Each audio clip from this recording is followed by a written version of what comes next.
खामियां election commission की गिनवा रहे हैं, लेकिन सदाकत साहब, इलेक्शन कमीशन ने भी ये 37 एतराज़ात उठाए थे, जिसमें से चलें 27 शिबली फराज साहब कहते हैं कि वो उनकी अपनी कैपेसिटी पर थे, लेकिन बाकी 10 जो एतराज़ात थे वो तो वैलिड थे। आप उनके एतराज़ात दूर करें, ना कि आज़म स्वाति साहब ये कहें कि आग लगा दो इस इदारे को, फवाद चौधरी साहब उस इदारे के सरबराह को कहें कि आप सियासत में आ जाएं, आप अपोजिशन के माउथ पीस के तौर पर काम कर रहे हैं।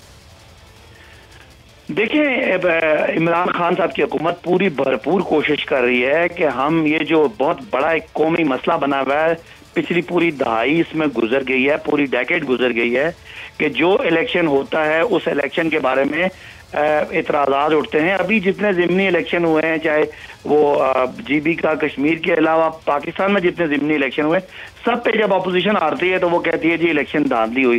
तो इस चीज़ का मसला तो इलेक्शन कमीशन ने हल करना है।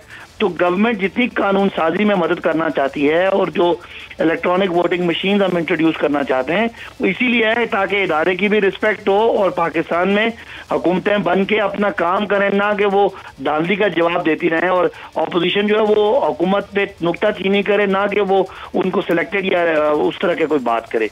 तो ये जिम्मेदारी बेसिकली इलेक्शन कमीशन की है। इलेक्शन कमीशन जवाबदेह है कौम को।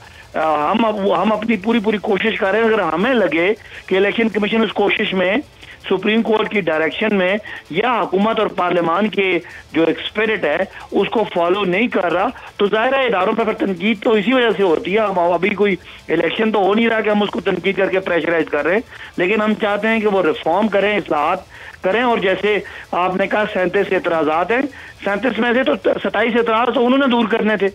चले 10 एतराज़ अगर ईवीएम पे थे तो ईवीएम को भी बेहतर करेंगे, लेकिन एक कंड्यूसिव एनवायरनमेंट होना चाहिए, एक वेलकमिंग एटीट्यूड होना चाहिए ताकि हम कौम को इस मसले से निकालें। कल लोगों ने हमसे पूछना है कि जी आपने इलेक्शन ठीक क्यों नहीं कराया, या कल अगर खुदा न खासा अगले इलेक्शन पे एतराज उठते हैं सदाकत साहब, ये एटीट्यूड हुकूमत की तरफ से भी होना चाहिए ना। इलेक्शन कमीशन ने अगर 10 एतराज़ात वैलिड उठाएं तो ना आप एतराज़ात को दूर करें, ना कि इल्ज़ाम तराशी पर आ जाएं और लहजे और रवैये तल्ख हो जाएं इदारे के खिलाफ।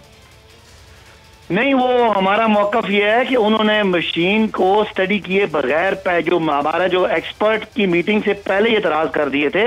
तो थोड़ा सा यानी इसमें अकोमोडेटिंग रवैया इलेक्शन कमीशन का होना चाहिए, और वो अकोमोडेटिंग रवैया होगा तो जाहिर है हुकूमत तो चाहती है कि रिफॉर्म हो। हम तो चाहते हैं कि इलेक्शन कमीशन का क्या किसी ऑपोजिशन के किसी मेंबर का भी इलेक्शन कमीशन के जो एतराज़ात थे ये उस डेमो के बाद आए थे जो साइंस और टेक्नोलॉजी के वजीर शिबली फराज साहब ने उस मशीन का डेमो दिया था। उसके बाद तकरीबन हफ्ता 8 दिन के बाद ये एतराज़ात इलेक्शन कमीशन के सामने आए। नहीं, इलेक्शन कमीशन के साथ एक हमारा तय था कि हमारा एक एक्सपर्ट की टीम जाएगी जो उनको पूरा एक्सप्लेन करेगी और एतराज़ात को उनको टेक्निकली जवाब देगी। उससे पहले ये एतराज़ आ गए थे, तो शिबली फराज साहब की जो प्रेस कॉन्फ्रेंस थी वो ये थी कि हमने अभी एक्सपर्ट भेजने थे और एक दिन एक्सपर्ट भेजने से पहले ही एतराज़ आ गया, जिसमें इलेक्शन कमीशन की जो न्यूट्रलिटी है वो डाउटफुल होगी कि जी वो क्यों एक पार्टी बने हुए। तो ये चीज़ है, और ये मेरा ख्याल है इदारों को अपनी अपनी डोमेन में रह के कोई भी इदारा, चाहे वो कोर्ट्स हो चाहे वो कोई और हो, वो पार्लियामान सबसे सुप्रीम है।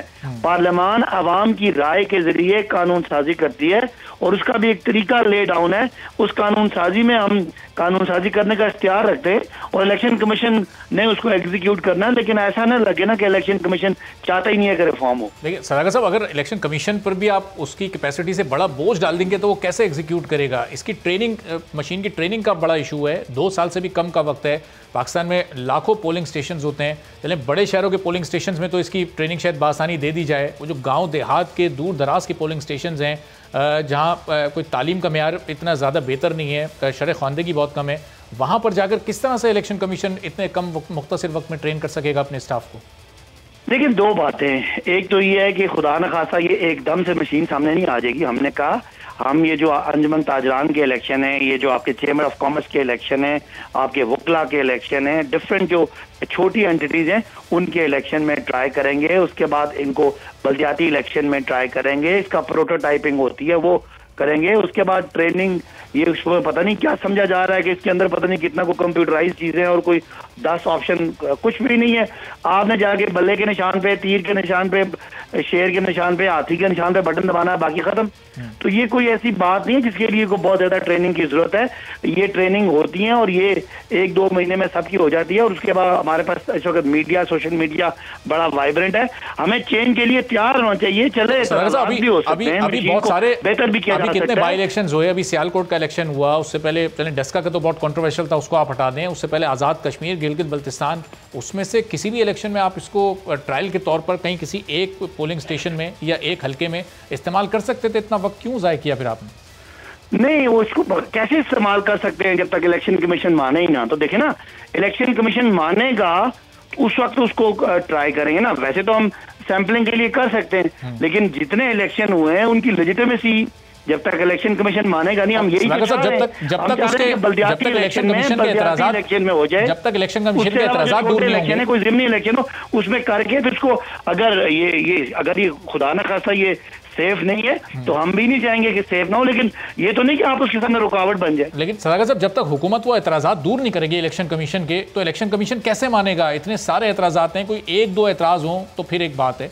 इलेक्शन कमीशन के 10 एतराज़ात, वो चले 27 को हटा दें, उसमें से चंद एक दूर होंगे तो इलेक्शन कमीशन कन्विंस होगा ना। नहीं तो देखिए ना, एतराज़ात की तो बात ही कोई नहीं, हम तो एटीट्यूड पे बात कर रहे हैं। इलेक्शन कमीशन के एतराज़ तो दूर करने के लिए हुकूमत तैयार है, लेकिन हमें ये है कि हमें ये नॉन वेलकमिंग एटीट्यूड ना लगे ना कि आप इसको करना ही नहीं चाहते कि 2028 में करें, अभी हो नहीं सकता। ये तो बातें हैं ना, अगर बिल फर्ज ना भी हो, लेकिन ये तो नहीं है ना कि इदारा आगे से रुकावट बने। इदारा कहे जी ये चीजें, इसको ये एतराज दूर करें, गवर्नमेंट दूर करेगी। लेकिन हमें ये लग रहा है कि जिस तरह फवाद चौधरी साहब ने कहा कि ये कोई खास एक स्पेसिफिक ऑपोजिशन का नैरेटिव लेके अगर कोई इदारा आएगा तो उससे फिर जाहिर है आगे चलने में मुश्किलात होंगी। और जो हम रिफॉर्म करना चाहते हैं, अदलिया में रिफॉर्म करना चाहते हैं, इदारों में करना चाहते हैं, उस रिफॉर्म के लिए उन इदारों की तरफ से भी हमें पॉजिटिव एटीट्यूड की जरूरत है। वो प्रैक्टिकली एतराज करें, लेकिन वो तो बिल्कुल यानी आगे से एक साहब। लेकिन आज जो पूरी एक्टिविटी हुई है, इससे तो अब बहुत ज्यादा हुकूमत और इलेक्शन कमीशन में तलखी बढ़ गई है। अब अगर इलेक्शन कमीशन नहीं ये तमाम एतराज़ात आप दूर कर पाते और वो नहीं इसके हक में होता, तो फिर क्या होगा? फिर जबरन एक कानून पास करवा के आप इसको नाफिज करेंगे? देखिए, हमें कानून पास करने के लिए इलेक्शन की इजाजत की जरूरत नहीं है, ये सबको समझना है। कानून पास करने के लिए ना हमें किसी कोर्ट से पूछने की जरूरत है, ना किसी और इदारे से पूछने की जरूरत है।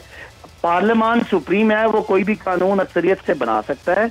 हाँ, उस कानून की जो तरीकाकार है वो इलेक्शन कमीशन ने, जो उस इलेक्शन कमीशन ने बनाना है उसके वक्त बात हो सकती है। इलेक्शन कमीशन से पूछ के कानून बनाने की कोई मेरा ख्याल है ऐसी ना कोई जरूरत है और ना ये कोई आईनी रिक्वायरमेंट है।